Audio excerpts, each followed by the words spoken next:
Buenas tardes, hermanos.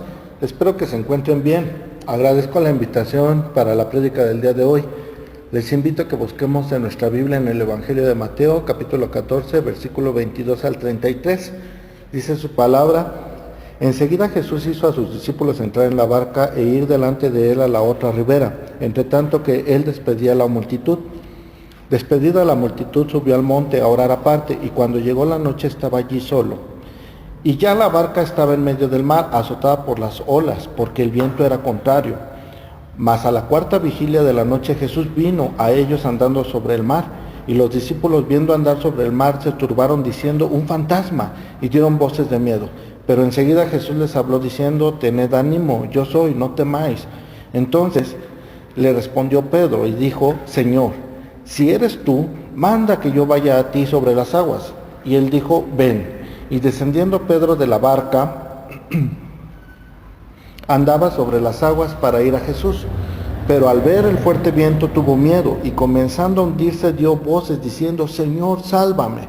Al momento Jesús extendió la mano, asió de él y le dijo: hombre de poca fe, ¿por qué dudaste? Y cuando ellos subieron en la barca, se calmó el viento. Entonces los que estaban en la barca vinieron y le adoraron, diciendo: verdaderamente eres Hijo de Dios. Tanto el Señor Jesús como sus discípulos habían tenido un arduo trabajo. Ellos acababan de dar de comer a más de 5,000 personas. Después Jesús los envía en una barca a Betsaida, mientras que él se despedía de la gente. Luego llegó la noche y él se fue al monte a orar. Lo que los discípulos no sabían es la gran tempestad que ellos enfrentarían en el trayecto por el mar de Galilea. Los discípulos se encontraron en medio de una gran tempestad. Se calcula que su viaje se convirtió como en un viaje de 13 a 14 horas. Dice que era como la cuarta vigilia de la noche cuando Jesús llegó a socorrerlos. Sabemos que cada vigilia era de 3 horas, eran como las 5 de la mañana. Toma en cuenta que cuando ellos subieron a la barca aún era de día. Dice la palabra que la barca estaba en medio de la mar porque el viento era contrario. Cuando medito en las cosas que a veces el Señor permite a los suyos, entiendo que Él tiene un propósito en nuestras vidas. De entrada, la barca estaba siendo azotada por las olas en medio de la mar. Era difícil que la barca avanzara porque la dirección de su destino era diferente a la dirección con que el viento soplaba. Los discípulos sentían que la barca no avanzaba, pero su maestro les había dado una orden. Ellos tenían que llegar a la otra parte. Casi todos los discípulos eran experimentados en este tipo de eventos porque ellos habían sido pescadores. Estaban acostumbrados a lidiar con este tipo de inclemencias, pero cuando Dios tiene un propósito, de nada sirve toda la capacidad o destreza que el hombre tenga. Te encontrarás en medio de la mar, harás todo lo necesario para salir adelante, pero de nada te servirá. Dice su palabra: si Jehová no edificare la casa, en vano trabajan los que la edifican. Si Jehová no guardare la ciudad, en vano vela la guardia. Me llama la atención que en el versículo 23 dice que Jesús se encontraba solo. Normalmente Jesús estaba con sus discípulos, pero en esta ocasión él había decidido que ellos se adelantaran. Los discípulos estaban sin Jesús, eran personas que habían visto el poder de Cristo una y otra vez, habían comprobado quién es Jesús. Tan solo en unas horas antes ellos habían experimentado cómo el pan se había multiplicado milagrosamente, pero en estos momentos ellos estaban angustiados. Yo me pregunto, ¿por qué Jesús permitió que pasaran por esta tormenta? ¿O por qué Jesús tardó tantas horas en llegar?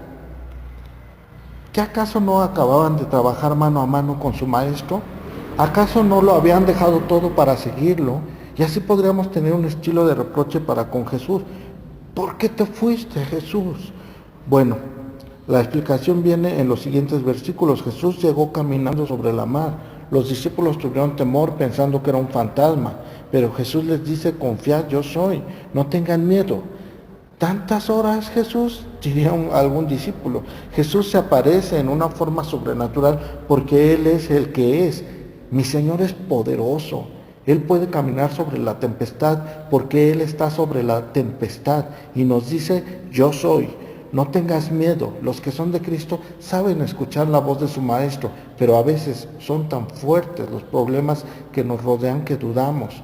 Pedro le dice: si tú eres, manda que yo camine sobre el mar. Así como su maestro camina sobre la tempestad, Tú conoces la historia. Pedro vio que el viento era fuerte y comenzó a hundirse. Es muy fácil conocer la palabra de Dios y saber que Dios es todopoderoso, pero al encontrarnos en momentos difíciles y creer en su palabra es cuando ya no es tan fácil, porque las cosas adversas que estamos pasando nos impiden continuar caminando sobre el mandato de Jesús. Le había dicho a Pedro, ven. Pedro comenzó a hundirse y clamó, Maestro, sálvame que perezco. Pero Jesús extiende la mano y traba de él. Él le dice, hombre de poca fe, ¿por qué dudaste? Como ellos entraron en la barca, el viento se aquietó. El Señor permite los momentos difíciles para que nuestra fe sea fortalecida, para que tengamos un testimonio vivo en quien confiamos. Quizás muchos criticaron a Pedro, se hundió, no tuvo la fe, qué ridículo. Pero ¿qué creen, hermanos? Ninguno otro de sus compañeros podrá decir como Pedro, yo caminé con Jesús sobre el agua, mi fe era poca, pero mi Señor tomó de mi mano, Él me salvó. El otro propósito que tiene Dios para la vida lo encontramos en el versículo 33. Dice, entonces los que estaban en el barco vinieron y le adoraron, diciendo, verdaderamente eres el Hijo de Dios. Si eres hijo de Dios y estás en un momento difícil, tal vez Dios tenga un propósito para tu vida de fortalecerte y de que gracias